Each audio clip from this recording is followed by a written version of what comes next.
kahimtang sa panahon ng latest news. Diyaron sa tuloy niyang pag-asamaktan ni pinagi ni Ma'am Junina Marti. Ma'am, good morning. Good morning, Sir Ariel. Og sa itong mga suking tip paminaw, matong latest update bahin sa kahimtang sa itong panahon karong adlaw. Ang frontal system maong nakaapektar diha sa may extreme northern Luzon. Samtang kining easterlies ang init na hangin gikan sa dagat Pasipiko ang nagpasulabi karon sa nahabiling bahin sa atong nasod. Ug tungod aning easterlies dinhi sa Kabisayaan lakip ng Cebu, makasinati ta og generally fair weather nga naalay chance sa mga patak-pat nga pag-ulan, pagpanugdog kilat hilabi na pag-abot sa hapon ngadto na sa gabi. Ang ato pud kadagatan og hangin dinhi sa Kabisayaan kay magpabiling hinay ngadto na sa kasarangan ang paghuros, diin maggumikan kini sa silangan ngadto na sa amihanang silangan, diin ato kadagatan magpabiling malinawan ngadto na sa kasarangan ang mga pagbalon.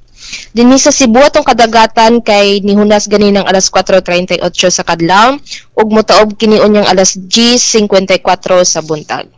Temperatura nato karong adlaw kanang sa 27 ngadto na sa 33 degrees centigrado.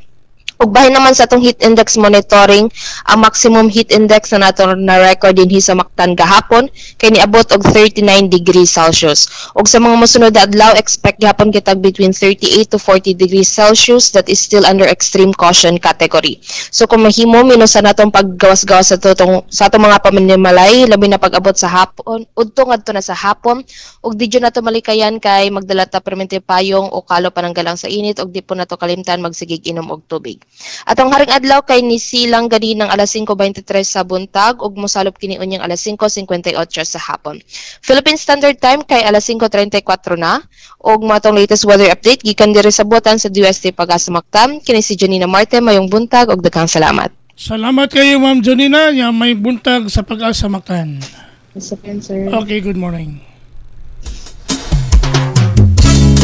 Inyong gadabati ang atong gadagan sa kahimtang sa panahon kon weather update pinagi ni Ma'am Junina Marti, ang atong weather specialist gikan sa Pag-asamaktan. Salamat kayo ni Ma'am Junina Marti gikan sa Pag-asamaktan nga naghatod sa atong dagan sa kahimtang sa panahon kon weather update. Nining adlaw nga Martes, pizza 13 bulan sa Mayo, tuig 2025. Salamat sa Pag-asamaktan ug mayong buntag kanatong tanan.